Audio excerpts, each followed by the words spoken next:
Assalamualaikum warahmatullahi wabarakatuh. Salam sejahtera saya ucapkan. Salam olahraga.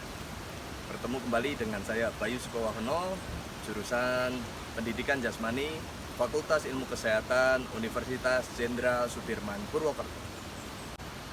Hari ini kita akan membahas materi terkait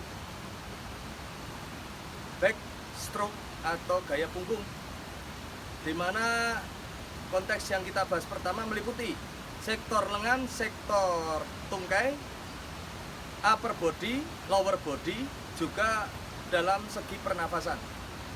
Pertama kita bahas terkait gerakan lengan terlebih dahulu. Baik, hitungan 1 ya. Setelah start 1, 2, 3, 4 gerak kaki, lalu gerakan tangan. Hitungan 1. Jika tangan atau lengan bergerak ke arah kanan, tubuh akan memiringkan sedikit ya, sehingga gerakan itu akan lebih terlihat proporsional. 1, 2 ya. Ingat, lengan sedikit ditekuk, jarinya masuk terlebih dahulu, jari kelingking. 1, lalu terjadi gerak tekuk siku. 2 ya, tekuk kembali. 3, 4. Demikian penjabaran dari sisi lengan. Untuk selanjutnya, kategori kedua adalah gerakan tungkai. Berapa gerakan kaki dan berapa gerakan lengan? Sifatnya di sini karena masih pembelajaran, kita tidak berpatokan terhadap banyaknya melakukan. Tapi saya berikan rumus dalam pelaksanaan tersebut. Bisa kita gunakan gerakan, mari hitung bersama-sama. 1, 2, 3, lalu terjadi gerakan 1. Contoh ulang lagi. 1, 2, 3, terjadi gerakan lengan 1 ya. Lurus, tekuk, merapat ke paha. Pak, bagaimana jika gerakan itu 4 dan 5? Tidak masalah, tergantung tungkai itu kuat atau tidaknya. Biasanya suatu gerakan kaki akan efisien apabila ritme itu dijaga ya. 1, 2, 3 itu tempo lambat. Bagi mereka biasanya untuk putri bisa melakukan ritme tempo seperti itu. Jika untuk expert putra yang tungkainya mungkin powernya berlebih, bisa kita mainkan 1, 2, 3. Saya ulang kembali. 1, 2, 3, terjadi gerakan tangan 1. Demikian petunjuk pelaksanaan terkait sektor tungkai. Baik, Pak, bagaimana nafas itu dilaksanakan saat terjadi gerakan apa? Bisa diperhatikan. Hitungan ada ya. 1, terjadi gerakan tarik ya.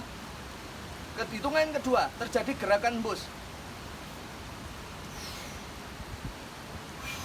ya. 1,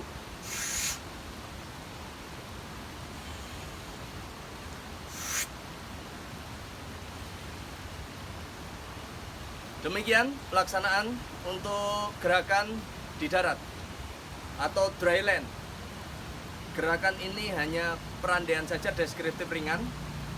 Gerakan sesungguhnya nanti akan terlihat saat di posisi di air ya. Karena kalau di air ada resisten, ada tahanannya, sedangkan kalau dry land seperti ini tidak ada hambatan, sehingga gerak itu terlalu cepat dalam pelaksanaannya. Nanti bisa kita slow motion gerakan tersebut. Saya ulang kembali terkait gerakan untuk upper body dan lower body. Upper body, kepala. Lower body, tungkai. Pastikan jika lengan kanan bergerak, badan memiring ke kanan. Jika lengan kiri bergerak untuk meraih dorongan tersebut, tungkai badan sebelah kiri akan bergeser atau memiringkan ke arah kiri, sehingga jangkauan range rentangnya akan optimal. rentangannya akan optimal. Apabila tidak terjadi gerak miring, capaiannya tidak optimal. Dengan adanya Anda miring, otomatis akan lebih jauh. Terus untuk sifat streamline, diperhatikan kembali, merupakan rumus yang baku. Kak, bagaimana streamline yang baik? Streamline yang baik adalah kaki Anda rapat, tangan Anda rapat, usahakan Anda jinjit. Ya, fase itu adalah fase streamline Anda berada di air. Saya ulang lagi. Saya ulang kembali. Anggap ini merupakan pembatas. Ya, lurus. Ini air, ini udara. Anggap posisinya saya bukan vertikal tapi horizontal, ya. Bertemu kembali dengan saya untuk pelaksanaan terkait sesi air, gerakan punggung atau backstroke. Ya, di sini kita ulas kembali sinkronisasi antara gerakan dasar ya, berupa gerakan lengan ya. Dimana gerakan lengan tersebut apa yang perlu diketahui adalah fase lurus. Anggap saja Pak Bayu ini posisi streamline ya, karena tidak mungkin bisa menjelaskan dengan posisi tidur. Akhirnya saya berdiri vertikal di sini. Yang perlu diperhatikan adalah masukkan kelingking terlebih dahulu, ya, tidak terlalu buka, tidak terlalu rapat, sedang saja tangkap air. Ya, 1. Lalu terjadi gerak siku sedikit tekuk. Dorong merapat ke area panggul masing-masing. Sama, kanan kiri juga sama.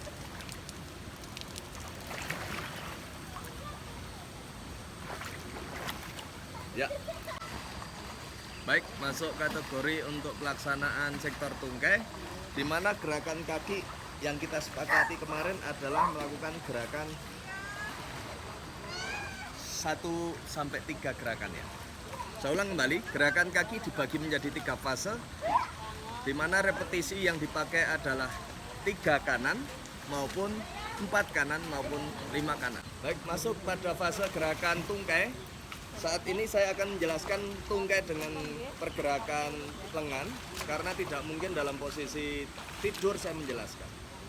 Gerakan yang dipakai bisa pakai 3 repetisi. Contoh gerakan 1, 2, 3. Saat fase 1, 2, 3 terjadi di tungkai, Anda bisa melakukan gerakan 1 lengan. 1 lengan, continue. Jadi saya ulang kembali, 1, 2, 3, terjadi gerak lengan 1 kali. Baik, gerakan tungkai dan gerakan lengan harus linear, harus sinkron. Jadi selepas kita masuk pergerakan tangan, kita masuk pada pergerakan tungkai, di mana gerakannya adalah 1, 2, 3, terjadi 1 kali gerakan lengan. Hitungan pertama, cara pertama. Cara kedua adalah 1, 2, 3, 4, terjadi 1 gerak lengan. Dan fase yang expert selanjutnya adalah 1, 2, 3, 4, 5, terjadi 1 gerak lengan. Pak, kenapa fasenya berbeda untuk sektor tungkai? Karena semakin sedikit tungkai Anda bergerak, semakin hemat energi, biasanya untuk beginnernya. Untuk mediumnya bisa kita pakai 4, dan untuk advance-nya yang sudah ahli, kita bisa pakai gerakan 5. 5 repetisi tungkai, 1 gerakan lengan. Demikian penjelasan dari saya, meliputi dari gerak lengan, gerak tungkai, pernafasan maupun streamline, upper body maupun lower body. Demikian materi hari ini, tetap semangat, tetap berupaya, tetap inovatif, tetap kreatif. Paikem selalu, ya. Sampai berjumpa lagi dengan saya. Salam olahraga, jaya di darat, di laut, dan di udara. Wassalamualaikum warahmatullahi wabarakatuh.